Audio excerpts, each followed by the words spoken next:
My champagne moment of the year was probably from Brownie and Crossy, really.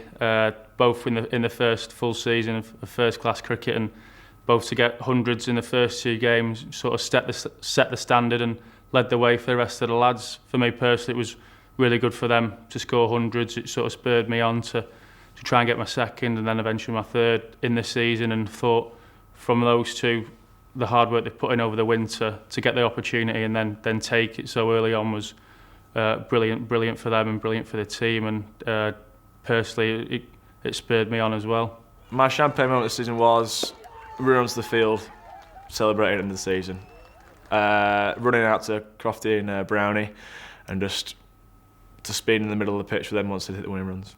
My champagne moment of the season was, I'd like to say a funniest moment would have been Paul. I was doing 12th man at Sussex this year when we were playing the championship game, and Ben Brown got run out, and Paul Horton was at slip, and he was celebrating like a seal at slip, and he got the mick took out of him all summer for his celebration. But I think as a proper champagne moment would be, like I said before, our celebrations when we get the wickets, or the lads get the runs to win us the game, like you saw against Yorkshire when it showed it at Liverpool and all the lads on the balcony jumping up and down, or when everyone piled on at Warwickshire, or the Hampshire game when we all celebrated, and going into the last game at Somerset when we won it, and all the fans celebrating with us.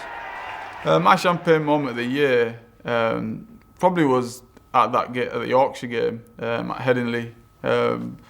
We'd got them 9 down, and Pyra, who'd got 100 in the first diggers, come out to bat, and I think they needed 35 to win. So we're a little bit, well, what's going to happen here? Keeves was bowling fantastically well. So I remember standing at mid-off, and they needed 30. Adil Rashid was batting, and he was on a 30, 40 or maybe 50. He was batting pretty well. He played spin pretty well as well. So Pyra just come in and he was batting, and I'm pretty sure we were thinking, well, he's got 100 in first dig, so he's pretty confident. He's in pretty decent nick, so I wonder what's going to happen here. But we kept piling the pressure on, bowling some decent balls, and then Keeds wrapped him on the pads, and there was 2 noises. So I'm thinking, what's this? But everyone's gone up with a really good appeal, and it's his front pad and his second pad, and when the finger went up, everyone just went absolutely crazy. Like, Keeds disappeared. I went celebrating. I couldn't even see Keeds. Keeds was on the floor. About 8, 9 lads all over him. So he's got up, like, literally doesn't know what's going on. So yeah, to get that win against Yorkshire, I know it's a Roses game and that, but a lot of it was to like sort of get back on track again against Yorkshire away at their home ground. We were getting a lot of sticks from the crowd as well. But to get back on track again onto the sort of championship side of things was a fantastic moment in the season. So I don't think I'll ever forget that, actually.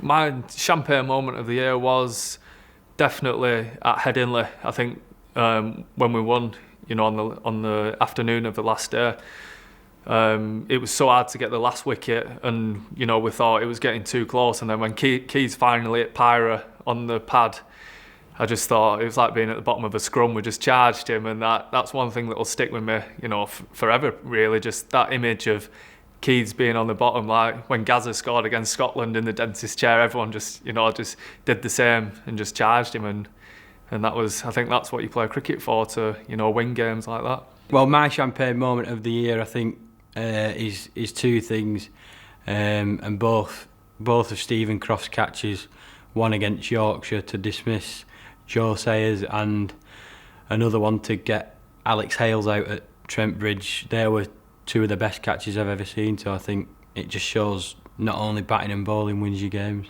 My champagne moment for the season, I guess for its uniqueness, would be that run out of Gary Keeders on the final day. What it signified. I think at the start of the year we did so much work on throwing at the stumps, and Peter convinced us that at some point it would become vital.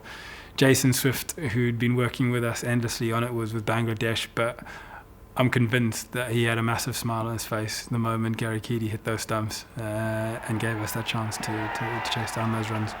My champagne moment of the year, well, to be honest, there's a couple. Luke Proctor's bowling, 2020 game at Old Trafford to nearly win us the game. I think he got 3 or 4 wickets. Bumble was loving it on Sky, and I think that was a champagne moment for himself because it was one of his first games for us and he's shown how good of a player he was. And my joint winner with that would be Karl Brown's 90-odd against Hampshire at the Rose Bowl, where no one else got above 10, I don't think, and he got 90-odd.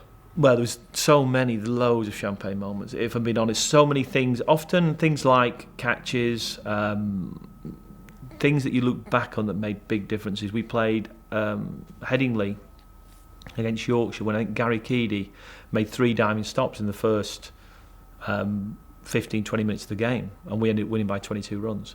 So I can think of loads. Catches, Stephen Croft, Paul Horton took 2 or 3 stunning catches towards the end of the season. Tom Smith.